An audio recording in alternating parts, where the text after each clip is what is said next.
आपको श्री गोपाल नारसन का नमस्कार। डिवाइन मिरर हिंदी चैनल में आपका बहुत बहुत स्वागत है। आइए जान लेते हैं आज की कुछ खास चर्चित खबरें।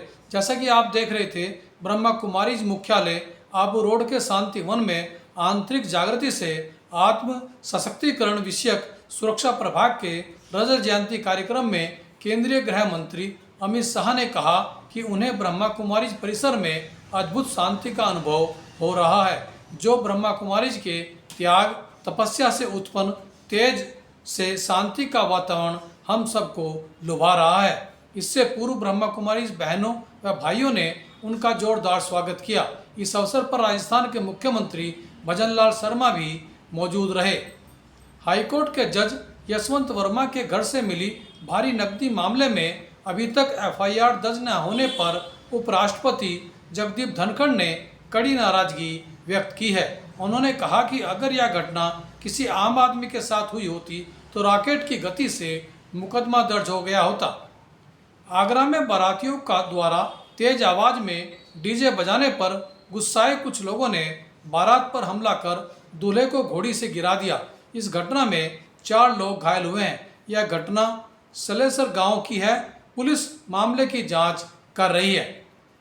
दिल्ली कानपुर हाईवे पर भीम आर्मी के कार्यकर्ताओं ने टोल प्लाजा का बैरियर जबरन हटा दिया और बिना टोल टैक्स दिए कर्मचारियों से हाथापाई करके करीब 1 दर्जन गाड़ियां निकल गई। टोल प्लाजा की ओर से पुलिस में शिकायत की गई है। 20 वर्ष पहले कुमायूं विश्वविद्यालय की नियुक्ति में हुई गड़बड़ियों को लेकर पवन कुमार मिश्रा ने हाईकोर्ट नैनीताल का दरवाजा खटखटाया है। उनका कहना है कि भौतिक विज्ञान में व्याख्याता पद पर चयन के बावजूद उन्हें नियुक्ति नहीं मिली और उनकी जगह उनसे मिलते जुलते नाम पीके मिश्रा को नियुक्ति दे दी गई, जिसकी जानकारी उन्हें अभी प्राप्त हुई है। हाईकोर्ट ने विश्वविद्यालय से संबंधित रिकॉर्ड तलब किया है। राज्य निर्माण आंदोलनकारी सम्मान परिषद के सदस्य नरेंद्र कुमार छेत्री ने मुख्यमंत्री को ज्ञापन देकर राज्य आंदोलनकारियों की चिन्हीकरण प्रक्रिया शुरू करने की मांग की है। 31 दिसंबर 2021 से करीब 1500 आंदोलनकारियों का चिन्हीकरण रुका हुआ है। हरिद्वार के अखाड़ा परिषद ने कुंभ मेला 2027 की तैयारियां शुरू कर दी हैं। सभी 13 अखाड़ों के प्रतिनिधियों ने अपने सुझाव सरकार को दिए हैं।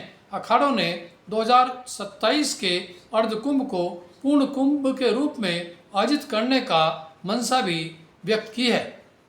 ब्रह्मा कुमारी चीफ रही दादी रतन मोहिनी के निधन पर एक श्रद्धांजलि कार्यक्रम रुड़की ब्रह्मा कुमारी सेवा केंद्र पर किया गया।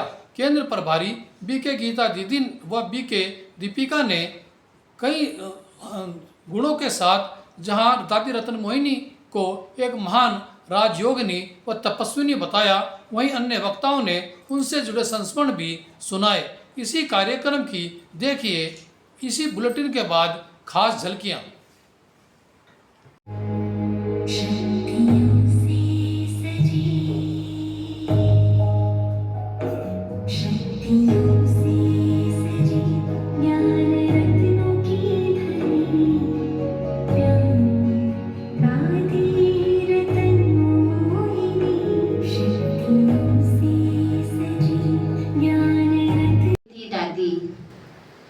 मर्यादा का स्तंभ थी दादी, मर्यादा का स्तंभ थी दादी, साकार में ब्रह्मा बाप समान थी दादी, साकार में ब्रह्मा बाप समान थी दादी। हम बच्चों के लिए नई दुनिया रचने चली गई दादी, हम बच्चों के लिए नई दुनिया रचने चली गई दादी, नवयुग विधाता बन गई दादी, नवयुग विधाता बन गई दादी।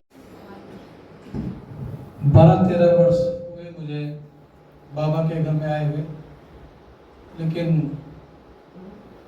सर्वाधिक मेरी मुलाकात तो दादी जानकी से हुई और उन्होंने सबसे पहले तो खुद मुझे बुलाया था मिलने के लिए, और उन्हीं की प्रेरणा से जो आबू तीर्थ महान पुस्तक है वो लिखी, उन्हें पांडुलिपि दिखाई और उसके बाद लगातार मिलते रहे हंसा जी के माध्यम से। लेकिन मेरी 2 पुस्तकों का विमोचन करीब 8 साल पहले दादी रतन मोहिनी ने किया था, कॉन्फ्रेंस इसमें डायमंड हॉल में। तो बहुत देर बतियाया, पुस्तक के बारे में पूछा, तो मैं अपने आप को बहुत छोटा महसूस कर रहा था कि बहुत बड़ी दादी।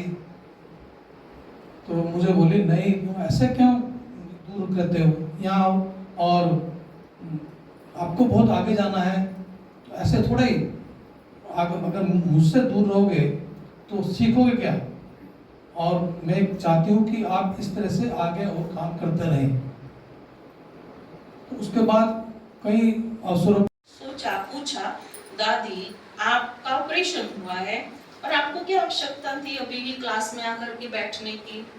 ध्यान देते ना कि 2-4 दिन कहीं जाना नहीं चाहिए।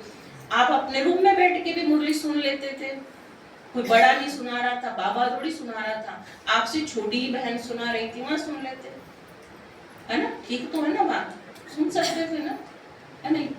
दादी ने बहुत अच्छा जवाब दिया, भाई ने बताया बहुत अच्छा कि सुन तो मैं लेती वहां पर भी बैठ करके, लेकिन जो ये मन है ना, ये मन कब कौन सी रास्ते पर चल दे, इसको सुधारना बहुत मुश्किल है। आज अगर मैं ये सोच के कि मेरी ऑपरेशन हुआ अभी मैं यहाँ पर मुरली सुनने नहीं जा सकती, मैं कमरे में बैठ के सुनूं, ये बहाना लगा करके मैंने अगर आज सुनना नहीं तो कल को मन कुछ और कहता। अभी तो 2 ही दिन हुए हैं, अभी थोड़ी सी परेशानी है, 2 दिन बाद में जाते हैं, फिर परसों को कोई और तीसरा बहाना लेकर के आ जाता कि फिर और बहाना ले। इसलिए ये मन सदा आगे बढ़ता रहे, ये शक्तिशाली बनता रहे, इसलिए इस मन को संभालने के लिए मैंने ये काम। और फिर दादी, सबको पता है, हमने भी देखा है, दादी एक्यूरेट टाइम पर क्लास में आती थी। क्लास करने के लिए नहीं, मैंने जब हमारी बहनों की मधुबन में हम जाते थे बाबा मिलन में, या फिर बहनों की जब ये योग भट्टी तपस्या का समय होता था, उस समय तो टीचरों का क्लास रखते थे दादी के लिए जरूर, कि और कौन कराएगा, टीचरों को गाइडेंस देनी है, कुछ बात है, समस्या है, तो दादी पहले जाके बैठ जाते थे। मतलब जो टाइम है उस टाइम पर ही बैठ जाना। और किसी कारण से अगर कोई बहन लेट हो गई ना आने में, 1 मिनट में दादी पहुंच गई हॉल में और हम लेट हो गए, तो अंदर से लगता था आज प्रिंसिपल